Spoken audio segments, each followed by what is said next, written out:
Imagine walking into your luxury hotel suite's bathroom and finding someone asleep on your toilet. Not just anyone, a cleaning lady who should have been gone hours ago. That's exactly what happened to Millionaire CEO Dylan Scott when he discovered Lily Collins slumped against the wall, completely exhausted from working double shifts. What Dylan did next shocked everyone at the hotel. Instead of having her fired on the spot, he noticed something special about this sleeping stranger that would change both their lives forever. The security cameras caught everything, and what began as an embarrassing encounter transformed into one of the most unexpected love stories of the year.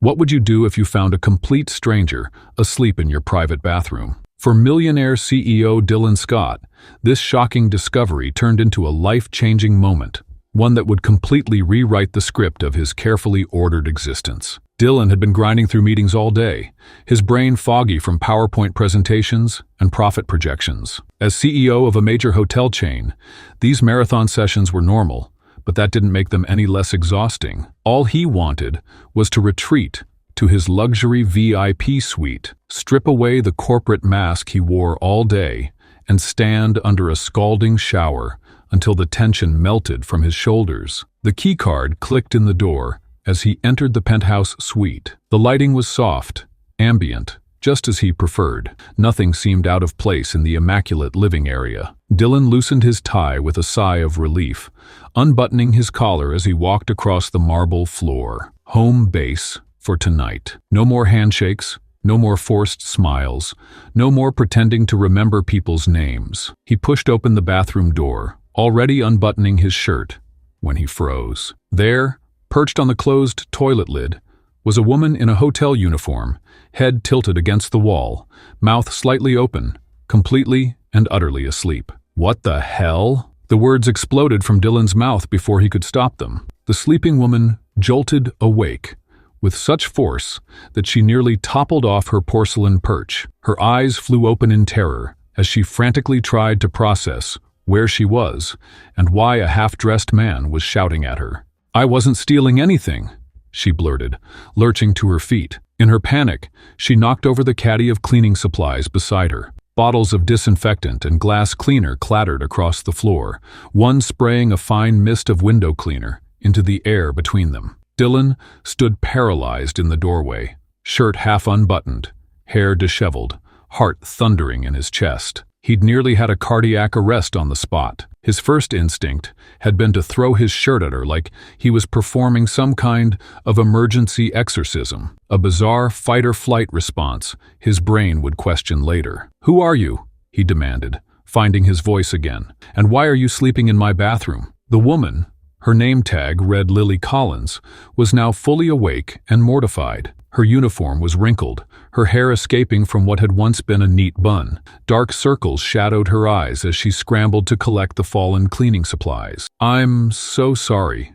sir. I'm with housekeeping," she explained, hands trembling as she gathered bottles. "I was cleaning your suite, and I sat down for a second and must have fallen asleep. I've been doing double shifts all week, covering for Maria on night duty, because her mother's in the hospital and—" She stopped herself, seemingly aware she was rambling. "There's absolutely no excuse. I'll go immediately. Please don't report this. I really need this job." Dylan should have been furious. This was a complete violation of privacy and hotel protocol, something he would normally address with swift, decisive action. As CEO, he could have her fired with a single phone call. Yet something made him pause. Maybe it was the genuine terror in her eyes, or the way she clutched the cleaning supplies to her chest like a shield, or perhaps it was something else entirely, a vulnerability that resonated with him in some unexpected way. Beneath the professional offense and personal surprise, Dylan found himself curious rather than angry. "How long have you been working double shifts?" he asked, his tone softer than he intended. The question seemed to catch Lily off guard. She'd clearly been preparing for termination, not conversation. 8 days straight, she admitted. "I finish my regular shift at 4, go home for 3 hours, then come back for the overnight." She straightened her uniform, trying to recover some professional dignity. "But that's not an excuse. What I did was completely unprofessional." Dylan studied her for a moment. Protocol dictated a clear response. call security, file a report, let HR handle the discipline. But there was something in her exhausted determination that gave him pause. This wasn't entitlement or laziness. This was someone pushed beyond human limits, still trying to hold it together. "Wait here," he said finally. Dylan turned and walked out of the bathroom, leaving a bewildered Lily clutching her cleaning supplies, likely wondering if he was calling security from another room. But instead of reaching for his phone, Dylan headed to the kitchenette of his suite. He pressed a button on the elaborate coffee machine, listening to it gurgle to life. When he returned to the bathroom doorway, Lily was still frozen in place, looking like she expected the floor to open up and swallow her whole. "Come out here," he said, gesturing toward the living area. "Leave those cleaning supplies. You can come back for them later." Confusion flickered across her face, but she followed him cautiously, keeping a safe distance, as if he might suddenly change his mind and pounce. In the kitchen, Dylan handed her a steaming cup of coffee. "You look like you need this more than I do." Lily stared at the cup, as if it might be some kind of trap. "I don't understand." "Neither do I, honestly," Dylan admitted, with a small laugh that surprised even himself. "By all rights, I should be calling security right now. Finding someone asleep in my private bathroom isn't exactly a five-star hotel experience." Lily winced. "I know, and I wouldn't blame you if you did. But," Dylan continued, pouring a second cup for himself, 8 consecutive double shifts is basically torture under the Geneva Convention. So maybe we can start with coffee instead of termination." The tension in Lily's shoulders released just slightly as she accepted the cup with both hands. "Thank you," she whispered, the relief in her voice palpable. What Dylan couldn't articulate, even to himself, was why he was making this exception. In his world of corporate precision and excellence, exceptions were dangerous. Yet something about this disheveled, embarrassed woman had short-circuited his normal response patterns. Perhaps it was simple human recognition, seeing someone pushed to their limits, but still trying. Or maybe it was something else entirely, something he couldn't yet name. As they stood in his kitchen, separated by status and circumstance, yet sharing coffee in this bizarre moment of connection, Dylan felt something shift in the carefully structured world he'd built. This wasn't how CEO-employee interactions were supposed to work. This wasn't in any management handbook or corporate policy. This was uncharted territory. What neither of them realized in that moment was how this unusual bathroom encounter would catalyze a relationship that would defy every conventional expectation. The exhausted cleaning lady and the millionaire CEO, brought together by circumstance and fatigue, were standing at the precipice of something neither could have predicted.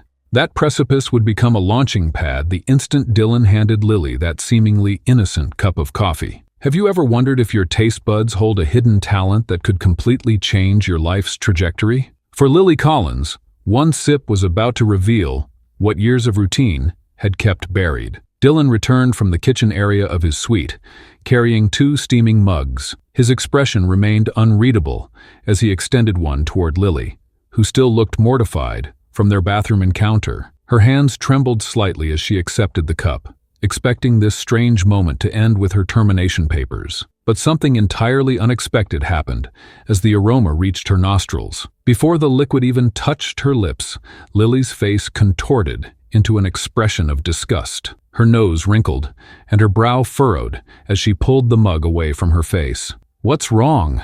Dylan asked, genuinely confused by her reaction. "You haven't even tried it yet." Lily hesitated, still processing the awkwardness of her situation. Here she was, caught sleeping in this man's bathroom, and now she was about to insult his coffee? But something in Dylan's intense gaze compelled her to answer honestly. "I don't need to taste it to know it's terrible," she replied, surprising herself with her boldness. "The beans are over-roasted.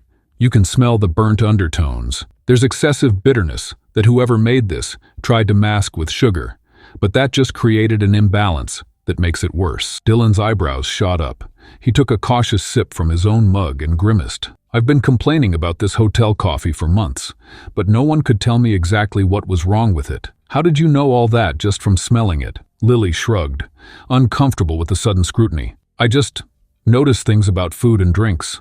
Always have." Dylan's analytical mind began working overtime. The way he looked at Lily shifted subtly, no longer seeing just an employee who had broken protocol, but someone with a potentially valuable skill. He set his mug down decisively. "What else can you taste?"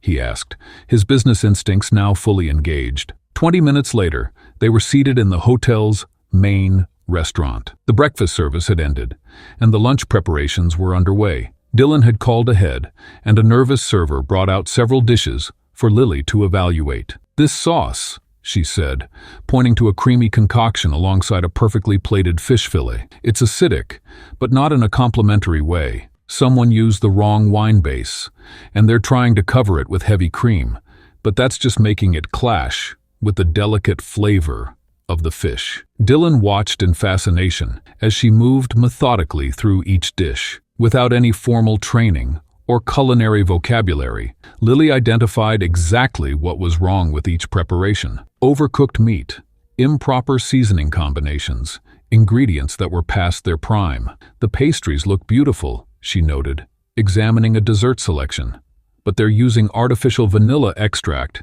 instead of real vanilla beans. At the prices this hotel charges, that's unacceptable." Dylan leaned forward, increasingly intrigued. "How do you know all this? Did you work in restaurants before?" Lily shook her head. "No, just cleaning them. But I notice things. I can't help it. Flavors just speak to me." She paused, looking down at her hands. "My grandmother was the same way. She could taste a soup and tell you every ingredient and what was missing." What Lily didn't realize was that she possessed what culinary experts would identify as a super taster palate, a rare sensory gift that allowed her to detect subtle flavor nuances that most people, even trained chefs, might miss. While many food critics spent years developing their palates through rigorous training, Lily's abilities were largely innate, giving her a natural advantage that had gone completely unrecognized in her position as a member of the cleaning staff. "Do you know how rare that kind of talent is?" Dylan asked, his voice low with intensity. "Most people in the culinary world train for years to develop half the sensitivity you seem to have naturally." Lily shifted uncomfortably in her chair. "It's just something I do. It's not like it's gotten me anywhere." "Until now," Dylan countered, his eyes sparkling with an idea forming. "Our hotel has been struggling with consistent food quality issues. The executive team receives complaints, but no one can pinpoint exactly what's wrong. We've cycled through 3 head chefs in 2 years." He gestured around the empty restaurant. "This should be one of our crown jewels, but instead, it's dragging down our reputation. The common problems with institutional food service, cutting corners, using inferior ingredients, focusing on presentation over taste, they're all happening right here." Lily suddenly realized where this was going. "Mr. Scott, I appreciate whatever you're thinking, but I'm just a cleaning lady. I don't belong in a kitchen or telling chefs what to do." "That's exactly what makes you perfect," Dylan countered. "You're not part of the kitchen politics. You don't have preconceived notions about what should work. You just know what tastes good and what doesn't." He leaned forward, his voice dropping to a conspiratorial tone. "And please, after finding you asleep in my bathroom and making you critique hotel food, I think we can move to a first-name basis." For a moment, Lily allowed herself to imagine it, stepping out from the invisibility of housekeeping into a role where her opinion actually mattered. It seemed absurd, yet the intensity in Dylan's eyes told her he was completely serious. "What exactly are you proposing?" she asked cautiously. "For now, a temporary position as a food quality consultant. You'll sample dishes, provide feedback, and help us identify where the kitchen is falling short." Dylan's words came faster now, his entrepreneurial energy emerging. "If it works out, we can discuss something more permanent." Lily's mind raced with objections. She had no credentials, no training, no experience in the food industry beyond cleaning up after people who ate.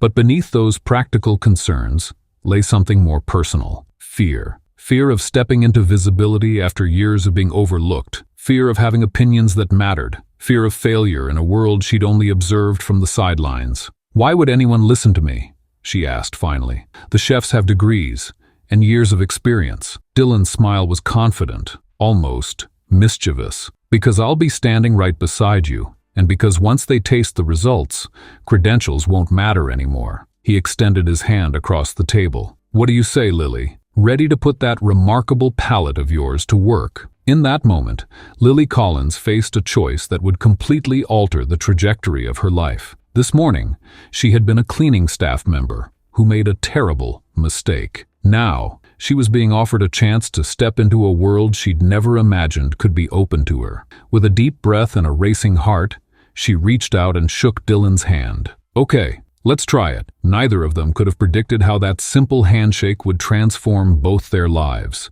That a chance encounter in a bathroom and a cup of bitter coffee would spark not just a professional partnership, but eventually something much deeper and more profound. In that moment, they were simply a CEO with an idea and a cleaning lady with an extraordinary gift, standing at the threshold of possibility.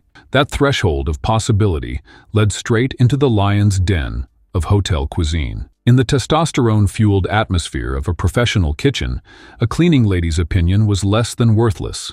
But sometimes the most powerful expertise comes from unexpected places. And Eduardo, the hotel's veteran head chef, was about to learn this lesson the hard way. The next morning arrived with a mixture of anticipation and dread for Lily. Dylan had arranged for her to meet the kitchen staff during breakfast preparation. Prime time for a professional kitchen, and perhaps the worst possible moment to introduce an outsider. As they pushed through the swinging doors, the organized chaos of the hotel's five-star kitchen unfolded before them. Cooks, in crisp, white uniforms, moved with practiced precision, calling orders and temperatures across stainless steel workstations. At the center of this culinary storm stood Eduardo, broad-shouldered, arms crossed, and wearing an expression that could curdle milk. His eyes narrowed as Dylan approached with Lily in tow, the chef's posture stiffening with each step they took toward him. The kitchen staff,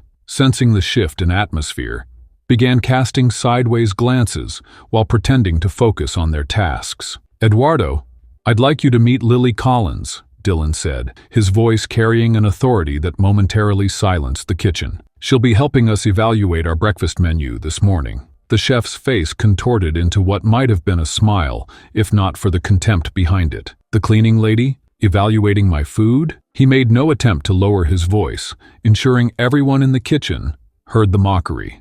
His eyes scanned Lily from head to toe, lingering on her simple clothes that contrasted sharply with his professional chef's whites. "I didn't realize we were taking culinary advice from the housekeeping department now." Several line cooks snickered, emboldening Eduardo further. "Perhaps she can teach us how to properly fold napkins after she's done critiquing my béarnaise sauce?" Lily felt her cheeks burn as the humiliation washed over her. She'd expected resistance, but not this public ridicule. For a moment, she considered turning around and walking straight out of the kitchen, back to the familiar safety of her cleaning cart. Dylan, however, remained unfazed. "I think you'll find Lily has quite the exceptional palate. In fact, that's why we're here." He turned to Lily with a reassuring nod. "Would you mind tasting the breakfast items and giving us your honest assessment?" The challenge hung in the air. The kitchen had fallen eerily quiet, all eyes now fixed on the unlikely scene unfolding before them. A cleaning lady, about to judge the work of a decorated chef who'd trained in some of Europe's finest restaurants. Eduardo dramatically swept his arm toward the breakfast spread, bowing with exaggerated deference. "By all means, please enlighten us with your expertise." The breakfast lineup was the hotel's standard offering: scrambled eggs, bacon, sausage, pastries, bread, and fresh juice. Simple fare that should have been perfected long ago for a five-star establishment. With trembling hands, but growing resolve, Lily approached the first dish. She started with the scrambled eggs, taking a small forkful and closing her eyes as she tasted. The kitchen staff watched, some with amusement, others with curiosity. When she opened her eyes, something had changed in her expression, a flicker of confidence replacing her earlier nervousness. "The eggs are dry," she stated simply. "They're using low-quality butter, and they've been sitting under the heat lamps too long." Her voice grew steadier with each word.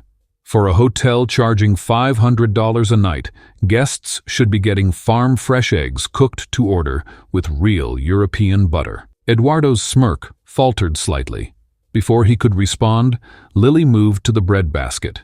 This bread was fresh yesterday, not today. She broke a piece in half, demonstrating how it crumbled. And the pastries are decent, but they're not made in-house, are they? The chef's face began to redden as Lily methodically worked her way through each item, identifying issues that even some of the kitchen staff hadn't noticed. She pointed out how the orange juice was a blend of fresh and store-bought concentrate, how the bacon was oversalted to compensate for cheaper quality meat, and how the sausage spice profile was unbalanced. With each accurate critique, the snickers from the staff died down, replaced by raised eyebrows and exchanged glances. Several of the younger cooks began nodding in agreement, their respect for Lily visibly growing.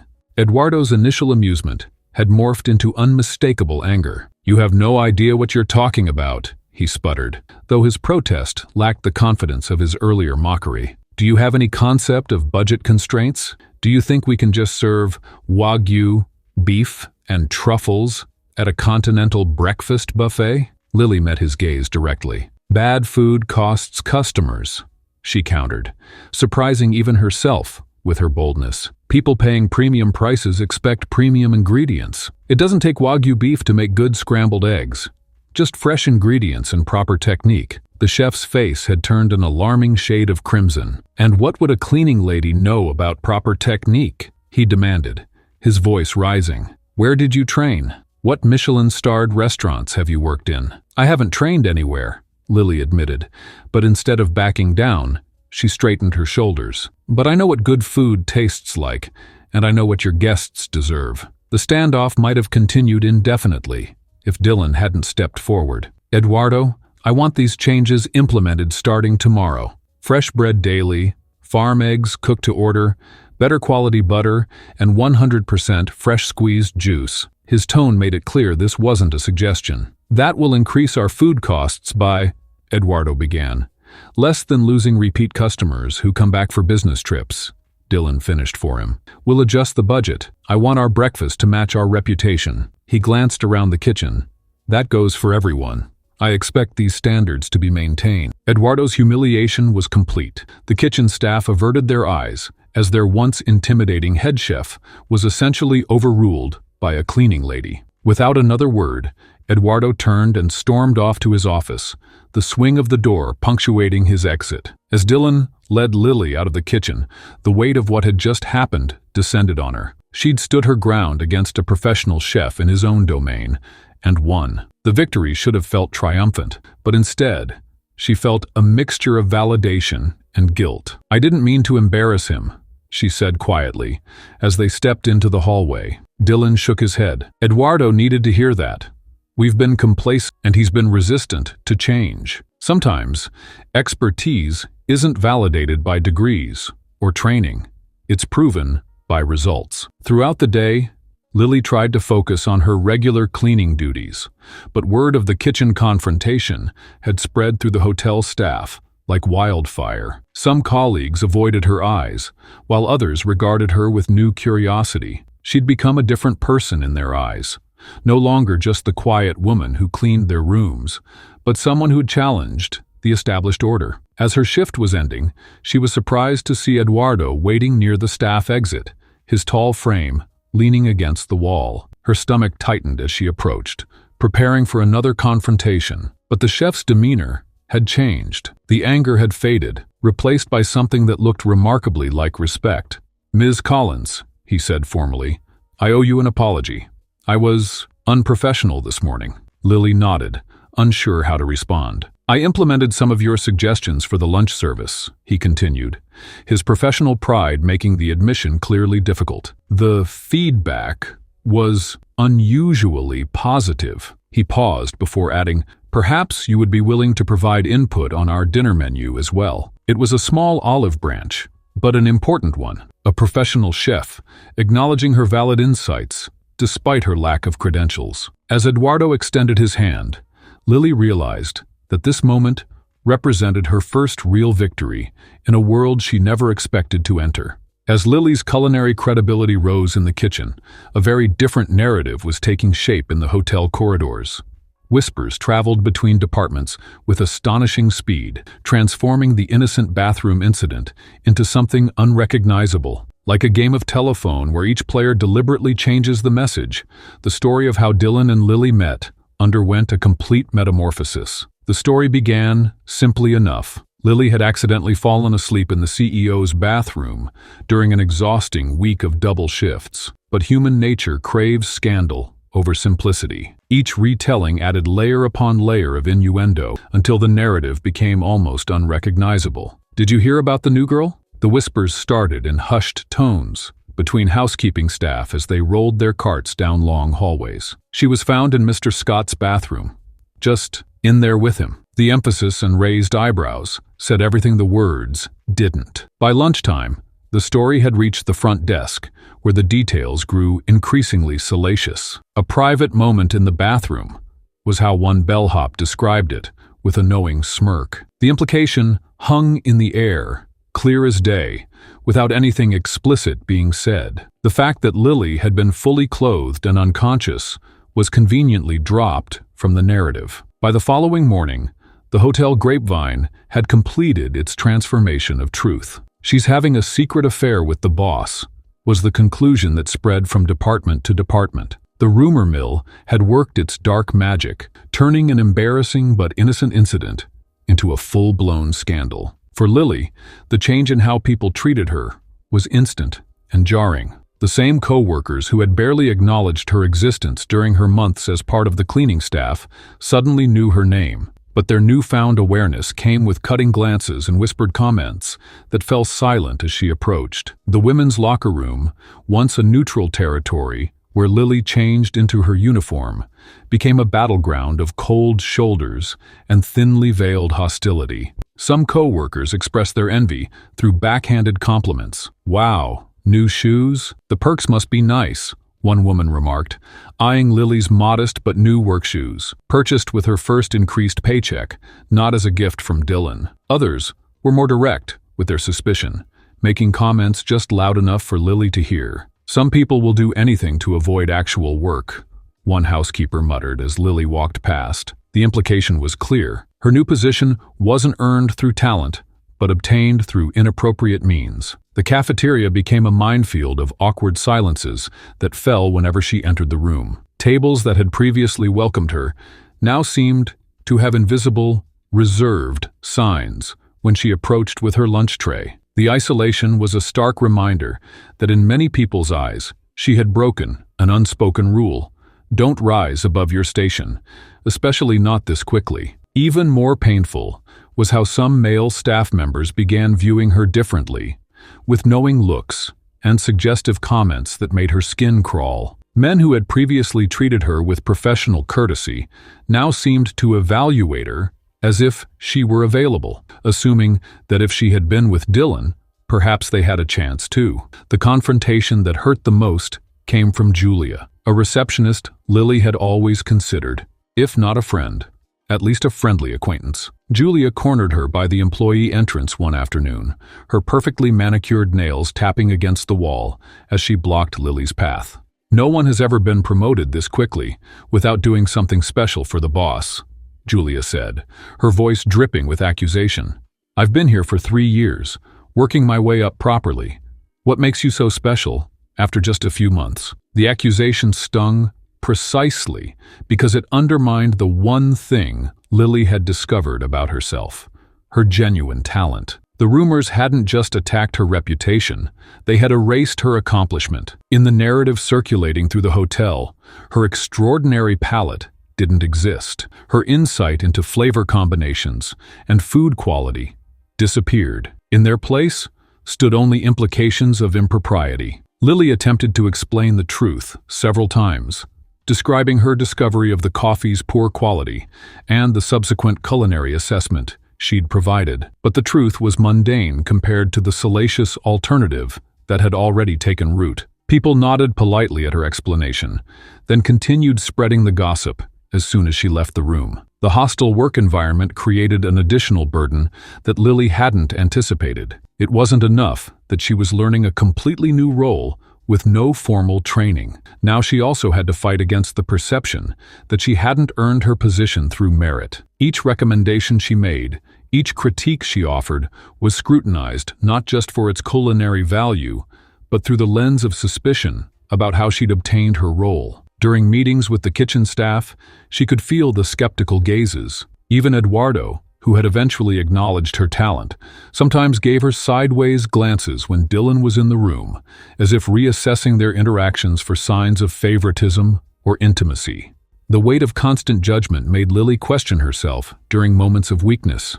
Was this worth it? Would it be easier to return to the familiarity of housekeeping, where expectations were clear and no one questioned her right to be there? The cleaning staff might welcome her back with smug satisfaction, but at least the hostility would end. Yet something had awakened in Lily that refused to be silenced. The same instinct that had allowed her to identify subtleties in flavors now helped her recognize that returning to her previous position would be surrendering to injustice. The rumors weren't her fault, and her talent was real, validated not just by Dylan, but by Eduardo, a professional chef who had initially been her harshest critic. So she held her ground. Each morning, she walked into the hotel with her head high, ignoring the whispers that followed her down the corridor. She focused on the work, on proving through consistent results that her palate was exceptional, regardless of how it had been discovered. When staff members made suggestive comments, she responded with professional detachment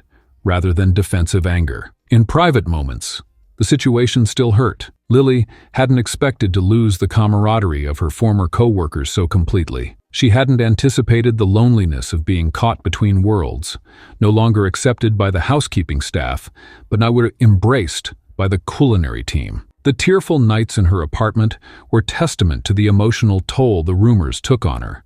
But publicly, she refused to show weakness. When Julia confronted her a second time in the break room, suggesting loudly that Lily's new position must include special duties, Lily simply looked her in the eye and said, "The only thing special about my duties is that I can taste things you can't. That's it." The rumors represented more than just workplace gossip. They foreshadowed the challenges Lily would face as she moved further into Dylan's world, a world where her background would always make her an outsider, where her legitimacy would constantly be questioned by those who believed certain positions belonged only to certain types of people.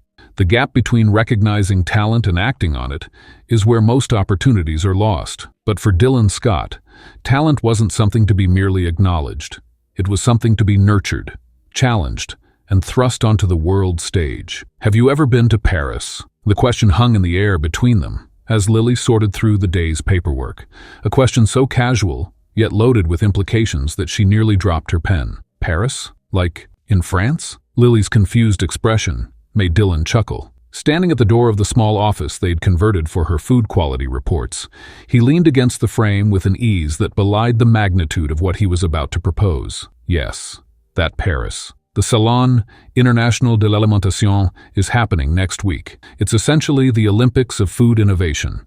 Every major chef, critic, and food industry leader will be there. His casual tone couldn't mask the excitement behind his words. "I want you to come with me as my culinary advisor." The silence that followed was deafening. Lily's mind raced through the absurdity of what she was hearing. Just weeks ago, she had been cleaning bathrooms, and now she was being invited to a world-class food exhibition in Paris. That's insane, she finally managed, a nervous laugh escaping her lips. "I don't belong at something like that. I clean rooms and scrub toilets, Dylan. I don't even own a passport." Dylan stepped further into the room, his expression serious. "The passport we can fix in 48 hours. As for not belonging, that's exactly why you need to be there. The industry is full of people who've been trained to think alike. Your perspective is different.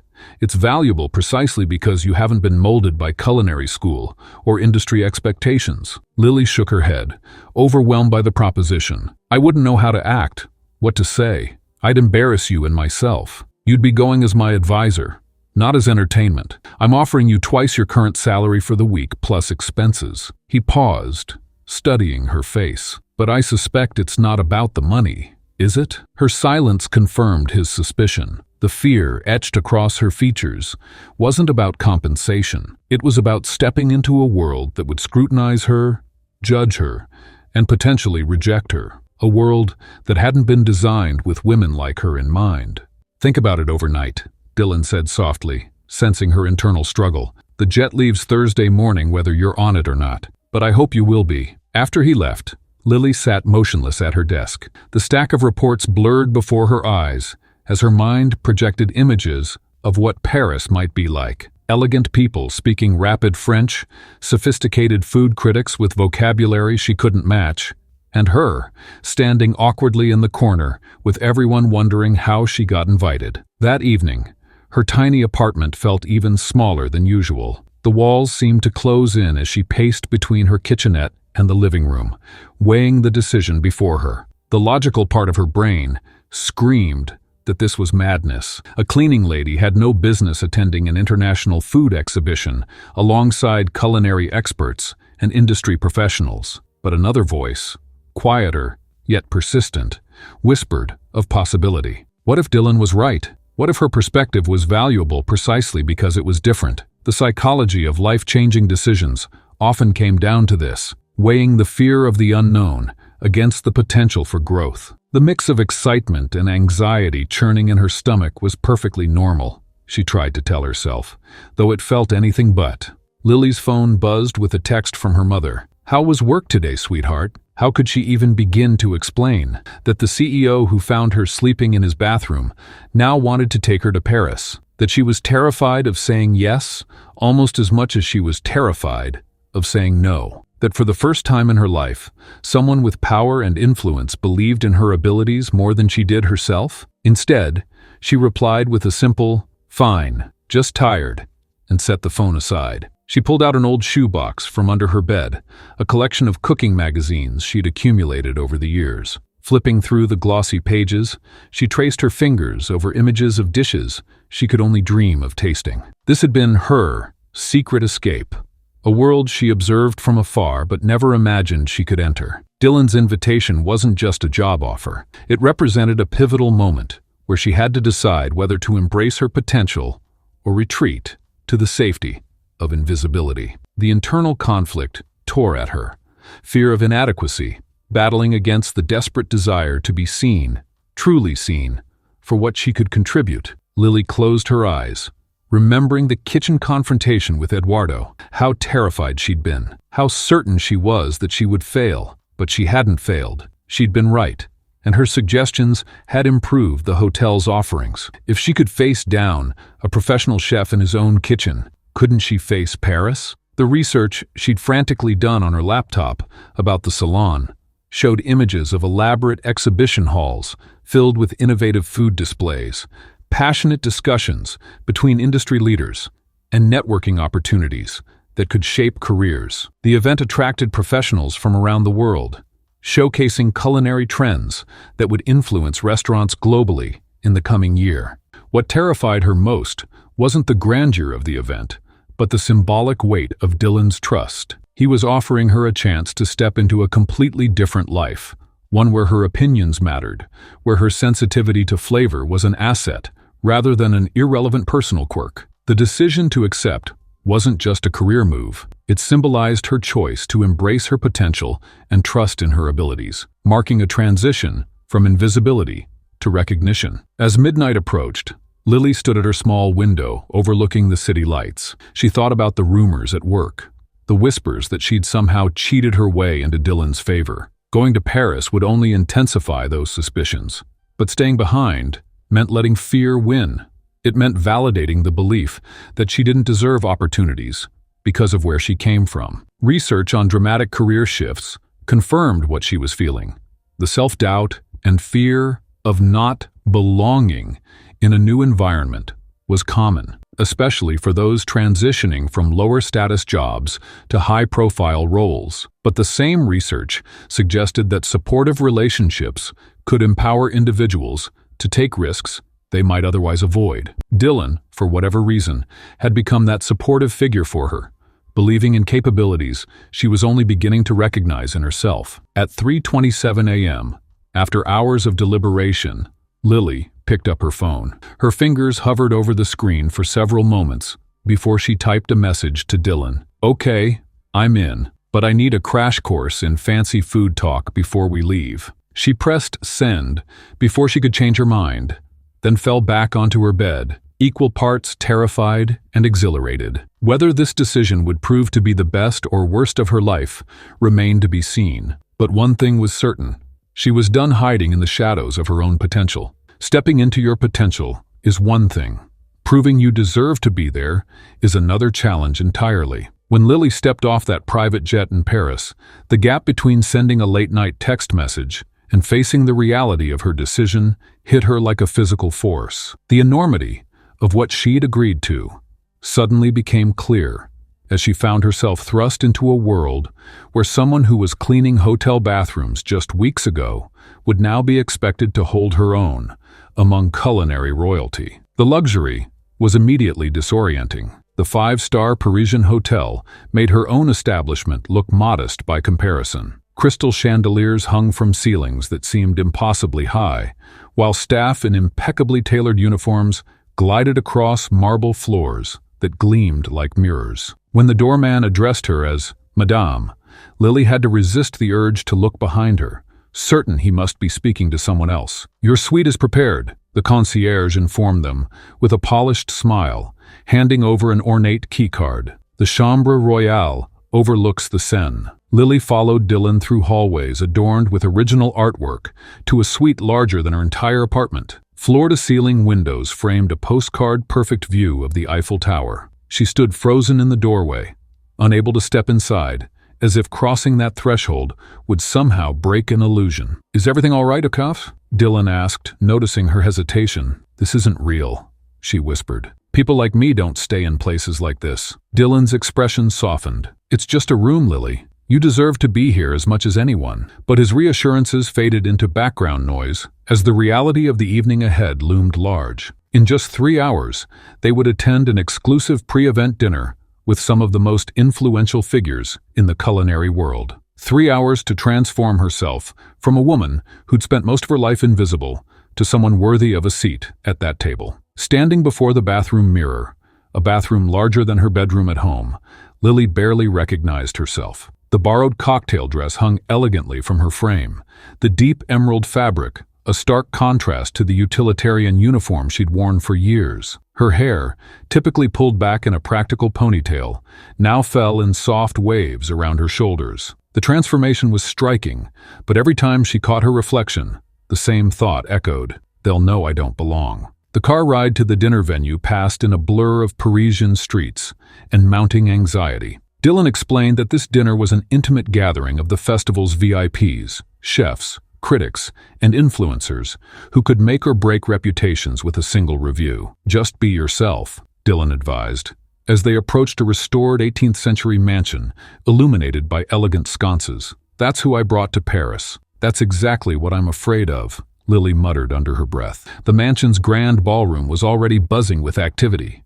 Crystal glasses clinked, laughter echoed off high ceilings, and the air was thick with expensive perfume and culinary terminology Lily had only ever read in magazines. The guests moved with practiced ease. Air kisses exchanged, backs patted, inside jokes shared. Their confidence was palpable, born from years of knowing exactly where they belonged in the world. Conversation flowed around her in a mixture of French, Italian, and English, punctuated with terminology that might as well have been a foreign language itself. Lily stood awkwardly at Dylan's side, smiling politely, but saying little, acutely aware of the curious glances thrown her way. She caught snippets of whispers, Dylan's new project, and, from housekeeping, can you imagine? Each one reinforcing the invisible barrier between herself and everyone else in the room. A tall woman, with silver-streaked hair and an impeccably tailored suit, approached, glass of red wine in hand. Her smile didn't quite reach her eyes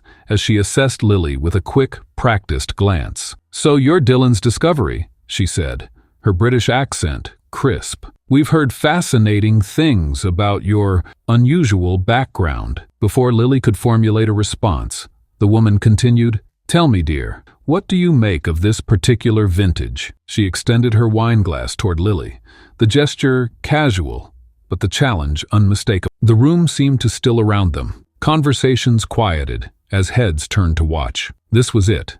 The test Lily had been dreading, delivered in the form of a half-filled glass of wine. Her palms grew damp as she became acutely aware that this moment could confirm everyone's suspicions about her legitimacy. With trembling fingers, Lily accepted the glass. The eyes watching her felt like physical pressure on her skin. Some expressions were merely curious, others openly skeptical, a few barely concealing their anticipation of her failure. Even Dylan looked tense, though he offered an encouraging nod. Taking a deep breath, Lily lifted the glass to her nose first, closing her eyes to focus solely on the scent. Then, with everyone waiting, she took a small sip, allowing the wine to coat her tongue completely before swallowing. "It's aged in oak barrels," she began hesitantly, her voice quieter than she intended. She cleared her throat and continued with more conviction. "There's a distinct fruity note, blackberry, I think, and a hint of vanilla. I'd guess it's about 3 years old." The silence that followed was deafening.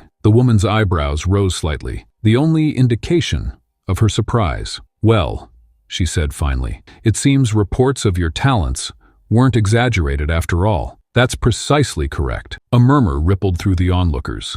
Dylan beamed with undisguised pride, while Lily herself felt a strange mixture of relief and disbelief. She hadn't realized she possessed this knowledge until the words left her mouth. As the evening progressed, more culinary experts approached with their own tests. A renowned French chef invited her opinion on the appetizer's seasoning. An Italian food critic asked what she thought of the balance in a particular sauce. With each correct assessment, with each observation that cut straight to the heart of a dish's composition, Lily's voice grew stronger, her posture straighter. "Amazing what you can learn scrubbing bathrooms, isn't it?"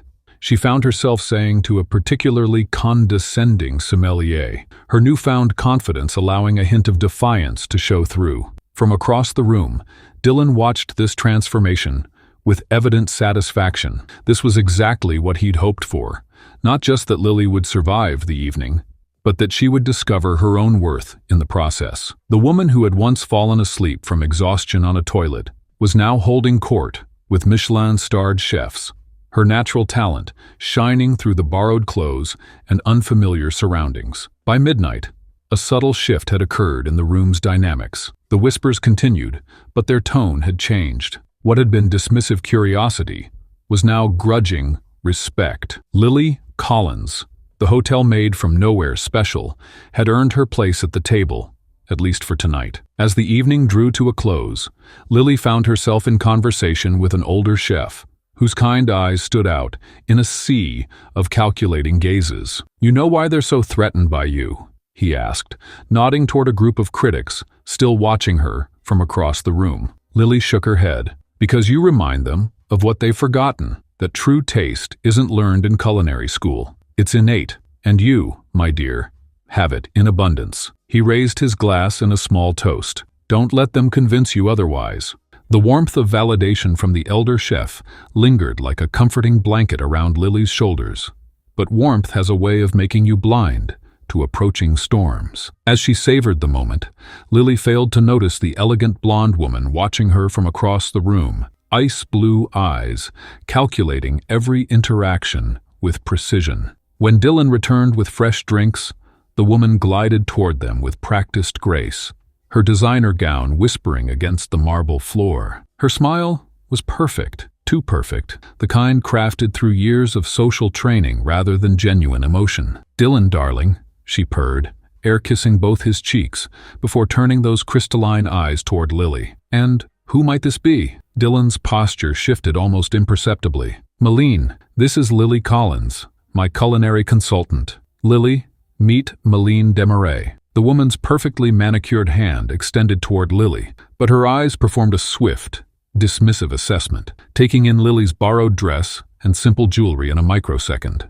"How interesting," Malene said, her French accent making the word sound both elegant and venomous. "Dylan Scott, with a cleaning lady as his date. The gossip columns will have a field day." Lily felt her cheeks flush. "I'm not—" "Lily is here as a food expert," Dylan interrupted, his tone firmer than Lily had heard before. "And she's been impressing everyone all evening." "Of course she has," Malene smiled, showing perfect teeth. You always did have a penchant for unusual projects, Dylan. The conversation continued in this vein, every statement from Malene constructed like a beautiful building with a trapdoor hidden underneath. Each compliment contained a subtle jab. Each question carried an implication. Tell me, Lily, what's your favorite Michelin-starred restaurant in Paris? Malene asked, knowing full well the answer. I haven't had the chance to dine at one yet, Lily replied honestly. Oh, how refreshing to meet someone so untouched by pretension, Malene laughed, the sound like tinkling crystal. I imagine hotel cleaning doesn't offer many opportunities for fine dining. As the evening progressed, Lily pieced together the puzzle of Malene through snippets of conversation and meaningful glances exchanged between her and Dylan. They had history, intimate history. The way Malene casually referenced private jokes and touched Dylan's arm with familiar ease made it clear they'd been more than acquaintances. Dylan and I practically grew up together, Malene explained to a nearby chef. Our family's summer homes in Provence were adjacent. We've shared so many memorable experiences. The pause before memorable hung in the air, heavy with implication. Later, when Dylan stepped away to speak with an investor, Malene slid closer to Lily. You seem like a sweet girl, she said, her voice honey-coated poison. So let me give you some advice.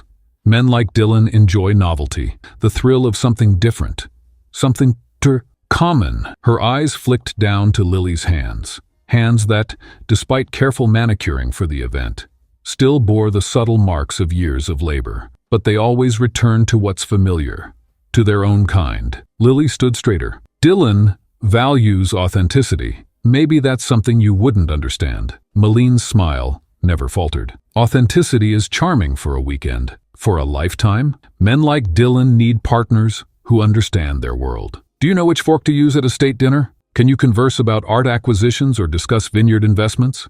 Can you charm a table of Japanese business partners without causing an international incident? She patted Lily's arm. This isn't your battlefield, dear. You're just visiting. Over the next 2 days, Lily noticed how Malene seemed to materialize at every event. Always impeccably dressed, always surrounded by influential people who hung on her every word. And everywhere Malene went, whispers followed.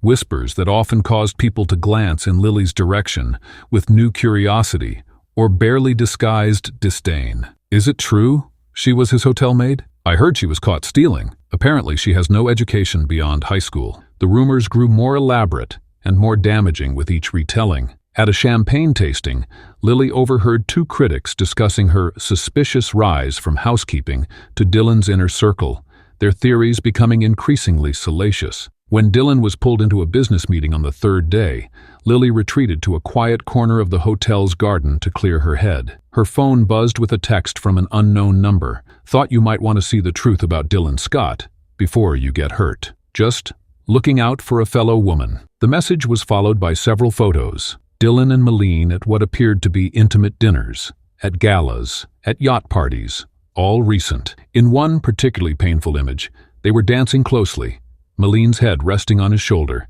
his hand at the small of her back. Lily's stomach clenched. They looked right together, like they belonged to the same world, spoke the same unspoken language of privilege. What was she doing here, pretending she could ever fit into this life? That evening, she saw them together at the hotel bar. Dylan hadn't noticed her entrance, engaged in animated conversation with Malene. They were speaking French, something Lily couldn't understand, and Malene was laughing, touching his sleeve with casual intimacy. They looked comfortable together, 2 people from the same world, with shared references and experiences. A waiter approached Lily. "Mademoiselle, would you like a drink?" Before she could answer, Malene spotted her and waved her over with exaggerated enthusiasm. "Lily, come join us. Dylan was just telling me how you identified that Bordeaux blend yesterday. Quite impressive for someone with no formal training." The compliment was delivered with such precision that it highlighted exactly what Lily lacked. As she reluctantly approached their table, Malene continued. "We were just discussing Dylan's mother's charity gala next month. Such a crucial event for the Foundation's social calendar." She turned to Lily with wide, innocent eyes. "Will you be attending? It's quite the who's who of society." I've been helping coordinate the seating chart. Such a delicate diplomatic task, making sure everyone is placed appropriately, according to status and relationships. Dylan frowned slightly. Lily would be my guest, Malene. Of course. How wonderful. Malene's smile remained fixed, though perhaps we should discuss how to introduce her. Former cleaning staff might raise eyebrows, and culinary consultant without credentials might prompt questions. People can be so judgmental, can't they? I'm just trying to protect both of you from uncomfortable situations. This was Malene's true weapon. Not direct attacks, but creating doubt, planting seeds of insecurity, and nurturing them with seemingly thoughtful concerns, making Lily question whether she belonged by Dylan's side, whether she could ever truly be part of his world without becoming an embarrassment or liability to him. Later that night, Lily stood on her suite's balcony, staring at the twinkling lights of Paris. The city that had initially filled her with wonder now seemed to mock her with its sophistication and history, a world built on centuries of tradition and privilege that she could never fully understand. Her phone buzzed again, another message from the unknown number, undoubtedly Malene. He looks at you now because you're different, but different becomes difficult in his world. Ask yourself, are you willing to always be the one who doesn't quite fit in? The one people whisper about behind closed doors? The weakness in his armor? If you truly care for him, consider what's best for his future. The message hit Lily's deepest fear, that perhaps her presence in Dylan's life would eventually harm him, that her lack of breeding, education, and social graces would become a liability, that sooner or later he would realize what Malene already knew, that there was an uncrossable divide between their worlds. As she deleted the message, Lily caught her reflection in the window glass. The borrowed emerald dress suddenly felt like a costume rather than elegant attire. Was she just playing dress-up in a world where she didn't belong? Or was there something more authentic in what she offered Dylan? Something that couldn't be taught in finishing schools or inherited through bloodlines? The moment your name becomes tabloid fodder is the moment your world shifts on its axis. For Lily, this reality crashed into her consciousness with the force of a runaway train, one crisp Parisian morning. While sipping her coffee and scrolling through her phone, the screen suddenly filled with her own face, not in celebration of her culinary talents, but splashed across a digital headline that made her fingers go numb. CEO Dylan Scott involved in scandalous romance with former housekeeping employee. The coffee cup trembled in her hand as she frantically tapped the screen to read the full article. Each word felt like a needle piercing her growing confidence. The story painted her as a calculating opportunist who had seduced her way from cleaning rooms to a cushy consulting position. According to the anonymous sources cited throughout the piece, her rapid ascent had nothing to do with her extraordinary palate and everything to do with what happened behind closed doors. "This can't be happening," Lily whispered, her voice barely audible in the quiet hotel room. The phone slipped from her grasp onto the plush carpet as she pressed her palms against her eyes, trying to block out the reality confronting her. But the words had already burned themselves into her memory. Sources close to Scott's inner circle questioned the qualifications of Collins, suggesting her professional advancement stems from intimacy rather than ability. When Dylan knocked on her door 20 minutes later, he found her still frozen in the same position, her untouched coffee now cold beside her. His expression told her he'd already seen the headlines. "I'm so sorry you're going through this," he said,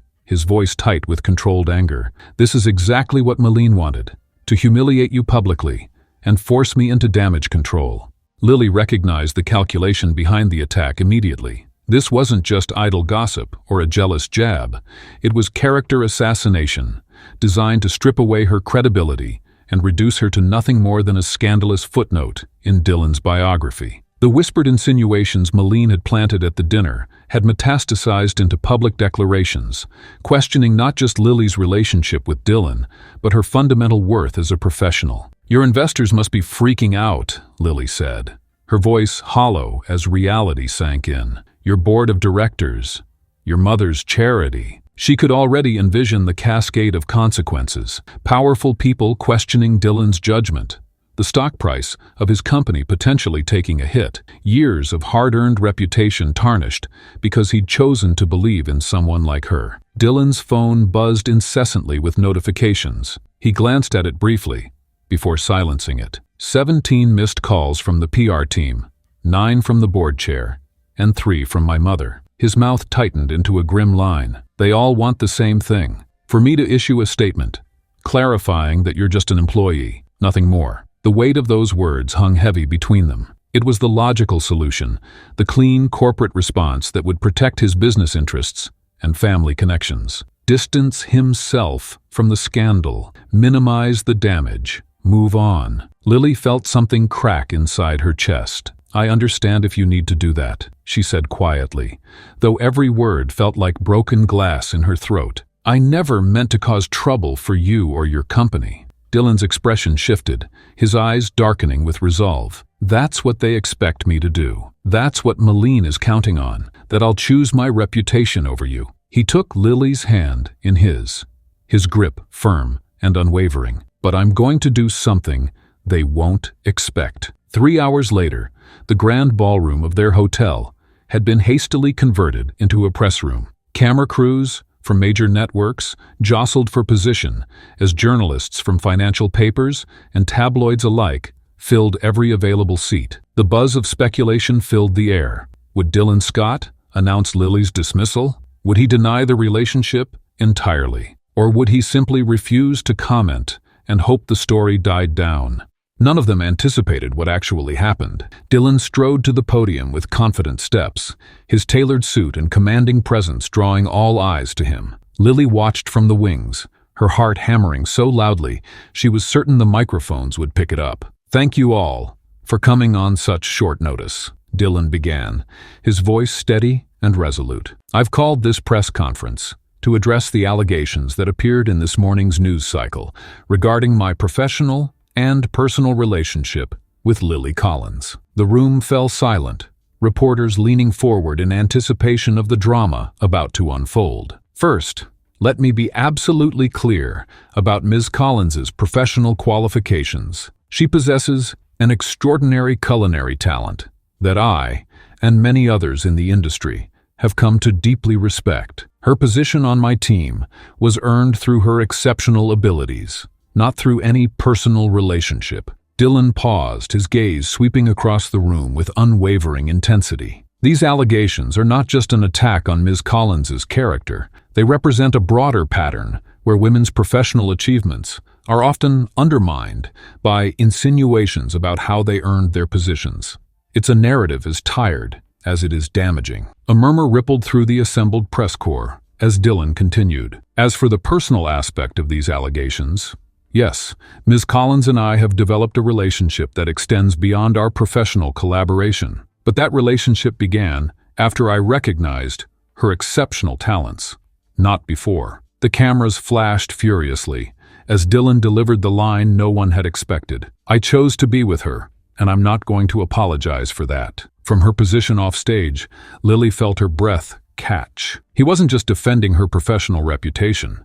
He was publicly acknowledging their relationship while refusing to let that fact diminish her accomplishments. In a world that would have preferred she remain invisible, Dylan was making her impossible to ignore. Now I'll take your questions, Dylan concluded, bracing himself for the onslaught. The questions came rapid fire, each more pointed than the last. Mr. Scott, how do you respond to investors who are concerned about your judgment? By inviting them to taste the improvements Ms. Collins has already implemented in our hotel restaurant chain. Our customer satisfaction scores for dining have increased 15% since she joined our team. Isn't it a conflict of interest to date an employee? Ms. Collins reports to our culinary director, not directly to me. All proper protocols have been followed to ensure professional boundaries are maintained. As the questions continued, Lily watched a transformation unfold, not just in Dylan, who stood firm against every attempt to undermine their relationship, but in the narrative itself. What had begun as a scandal was slowly being reframed as a story about talent recognition and authentic connection. When the press conference concluded 45 minutes later, Dylan found Lily waiting in the hotel corridor, her eyes bright with unshed tears. "I can't believe you did that," she whispered. "You could have walked away. You should have walked away." "Is that what you think?"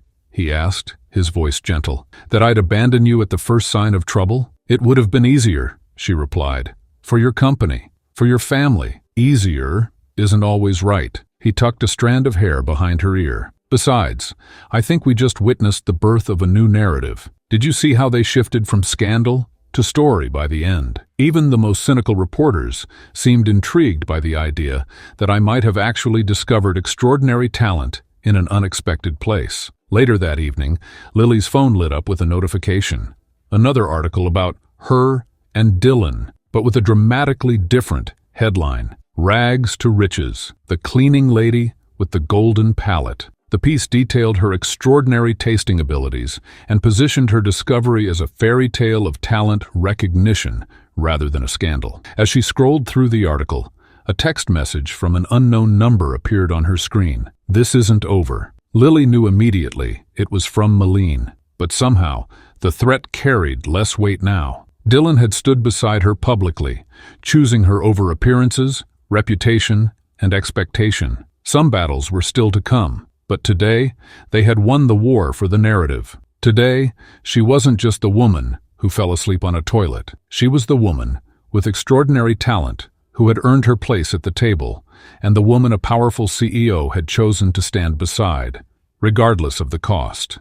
Victory celebrations after a media battle are often short-lived in the real world of power dynamics. Lily had barely finished her first sip of morning coffee when she spotted Malene gliding across the hotel restaurant, her designer heels clicking rhythmically against the marble floor. The triumphant feeling from yesterday's press conference victory evaporated instantly, replaced by a knot of tension in her stomach. "May I join you?" Malene's voice carried that familiar aristocratic lilt as she stood beside their breakfast table, not waiting for permission before pulling out a chair. "I thought we should clear a few things up." Dylan placed his coffee cup down with deliberate slowness, his expression neutral, but his eyes watchful. Lily straightened her posture instinctively, a subtle rejection of the intimidation she felt radiating from Malene's perfectly composed presence. "I suppose congratulations are in order," Malene continued, arranging her napkin across her lap with practiced precision. "That was quite a performance at the press conference yesterday. Very touching." The pause before the final word transformed it from compliment to insult. Lily waited for an apology that never came. Instead, Malene smiled thinly and leaned forward, lowering her voice. "But you should understand, what happened with that article was just the beginning. The challenges ahead will make yesterday look like a mild inconvenience." The breakfast around them continued, waiters moving silently between tables, the gentle clink of silverware, murmured conversations, while at their table, a different kind of power struggle unfolded. "I'm not sure what you mean," Lily responded, maintaining eye contact despite the urge to look away. "I think you do," Malene replied, stirring her freshly poured tea with unnecessary focus. "You've changed the rules of the game, and this world doesn't accept change easily. There's a natural order to things, an understanding of who belongs where." The conversation had quickly revealed itself for what it truly was.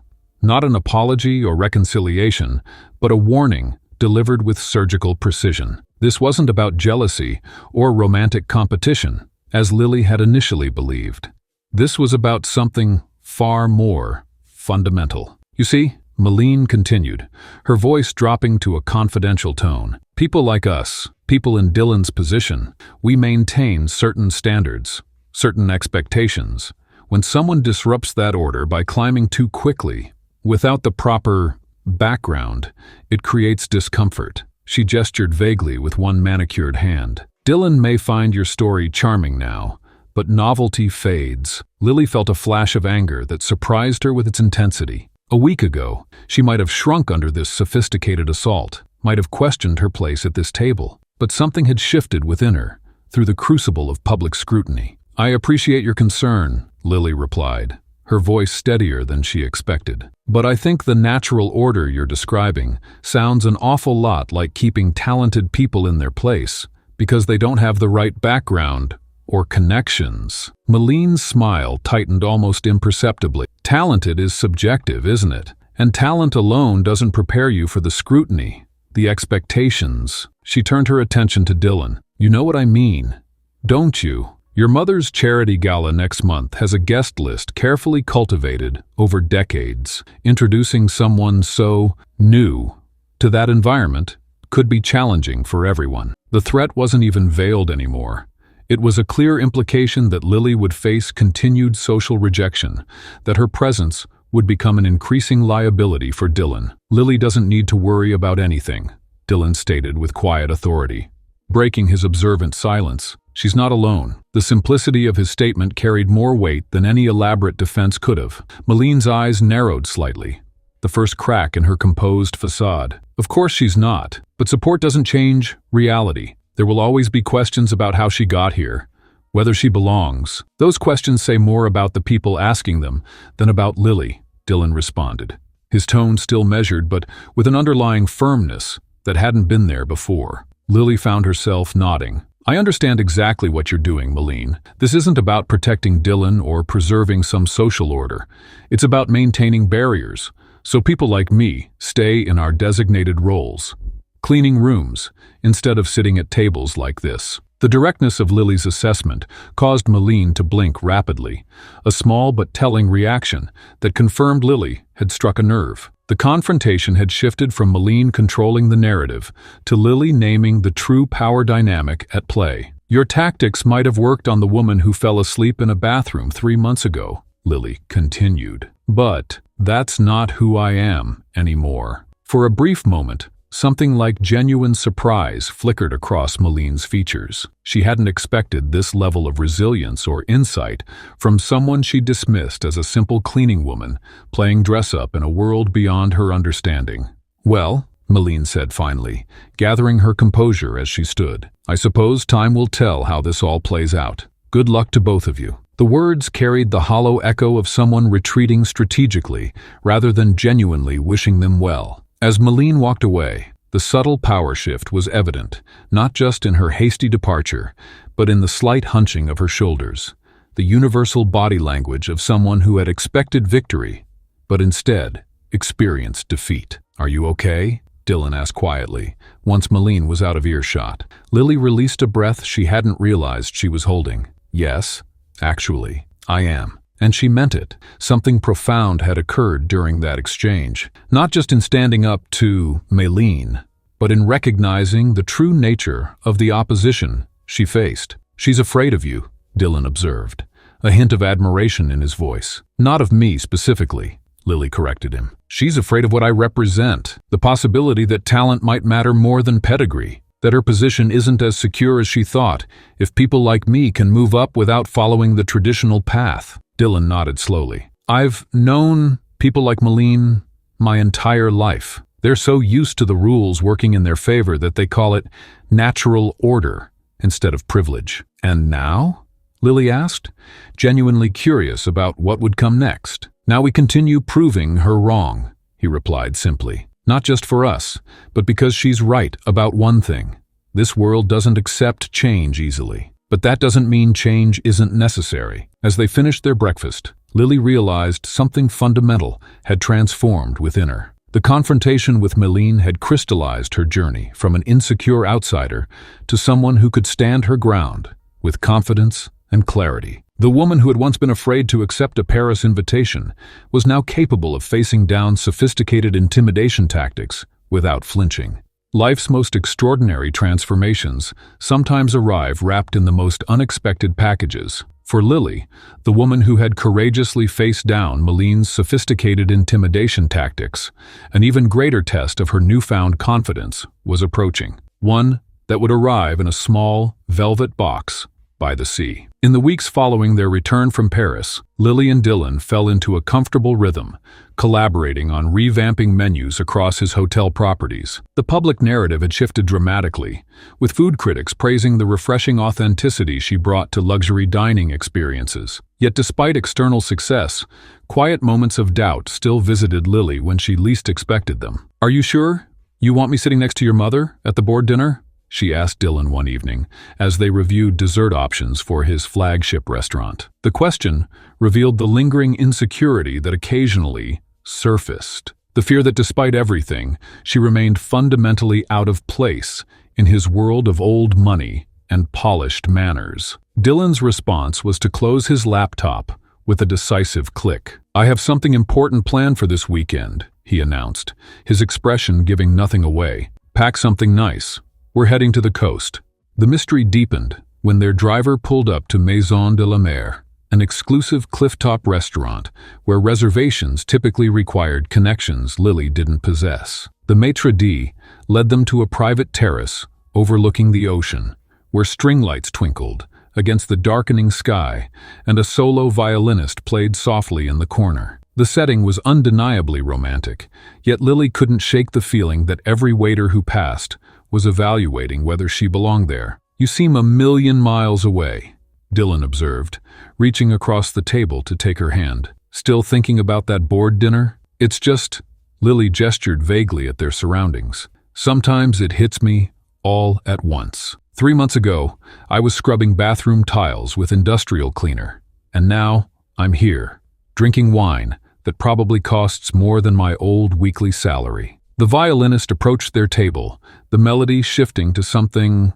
hauntingly beautiful that made Lily's chest tighten with emotion. Dylan's eyes never left hers as he signaled for the musician to continue. "Do you know what I was thinking about today?" he asked, his voice softening. "I was thinking about that moment I walked into my bathroom and found you fast asleep on my toilet seat." Lily groaned and covered her face. "Please, not that again. I'm trying to establish myself as a respected food consultant, not the girl who fell asleep in the CEO's bathroom." But Dylan wasn't laughing. "That moment changed my life forever, Lily. If you hadn't been exhausted enough to fall asleep in exactly the wrong place at exactly the right time, we never would have met. I would have continued thinking the answer to everything was in spreadsheets and profit margins." The violinist's melody swelled as Dylan stood up, moving around the table to her side. Lily's heart began racing as he took both her hands in his.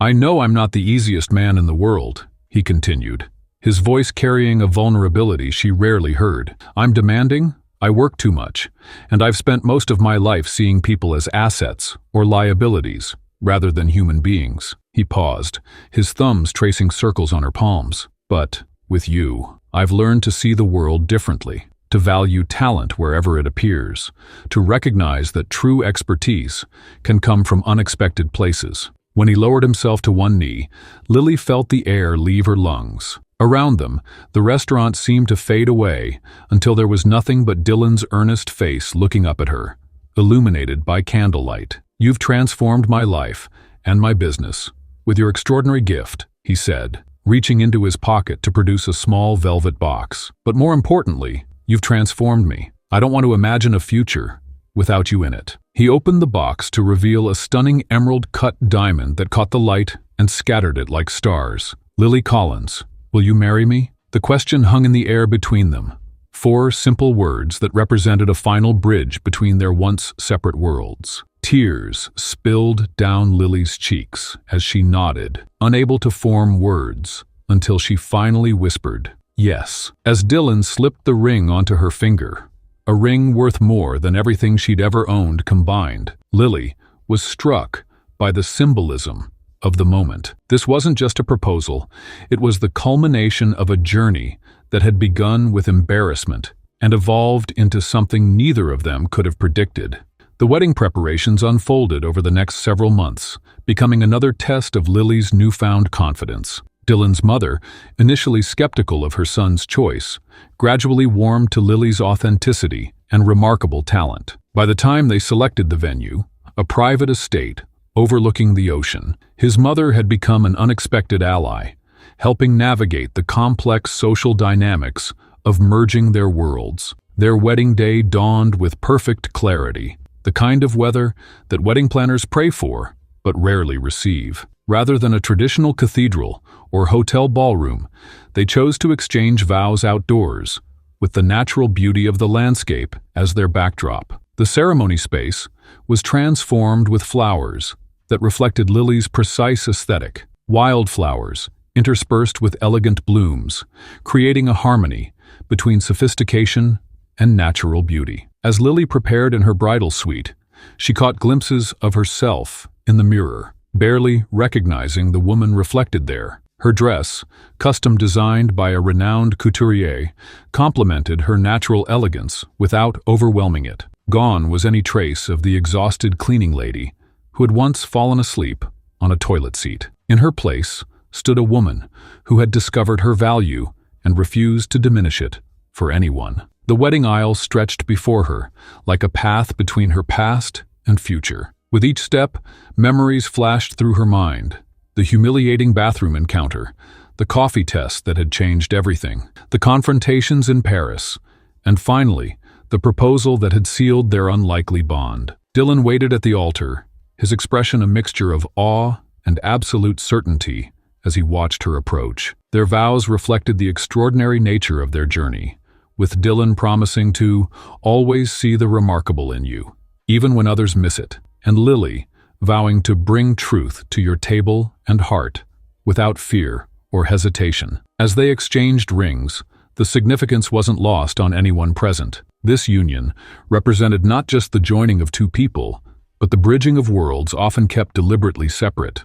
The reception that followed blended elements from both their lives. Alongside gourmet delicacies approved by Lily's discerning palate were comfort foods that reminded her of home. The guest list included both international dignitaries and Lily's former colleagues from housekeeping, all celebrating together as equals for the evening. 2 weeks after returning from their honeymoon tour of culinary capitals across Europe, Lily experienced an unusual bout of morning sickness. The pregnancy test confirmed what they had both secretly hoped for. Their family was already growing. As she shared the news with Dylan, his reaction was everything she could have wished for, his joy unrestrained and immediate. From bathroom attendant to expectant mother, Lily joked, placing his hand on her still flat stomach. Life certainly takes unexpected turns. Dylan's eyes filled with emotion as he pulled her close. This is just the beginning of our story, he whispered against her hair. As we reach the end of Lily and Dylan's remarkable journey, it's worth reflecting on what their story truly represents. Beyond the fairy tale romance lies a powerful message about recognizing extraordinary potential in unexpected places. As Erica Jong once said, everyone has a talent. What is rare is the courage to follow the talent to the dark place where it leads. Lily's transformation from hotel cleaner to respected culinary consultant isn't just inspiring, it's statistically significant. Research from the Brookings Institution shows that talent recognition can increase job opportunities by 50% for individuals from lower socioeconomic backgrounds. Like the hotel janitor, who became a renowned chef after a guest encouraged his culinary dreams. Lily's story reminds us that brilliance often hides behind job titles we dismiss. Their journey teaches us that life's most mortifying moments, like being discovered asleep in a billionaire's bathroom, can become the foundation for our greatest happiness. The next time you interact with someone in a service position, remember, you might be standing before undiscovered greatness that could transform your world.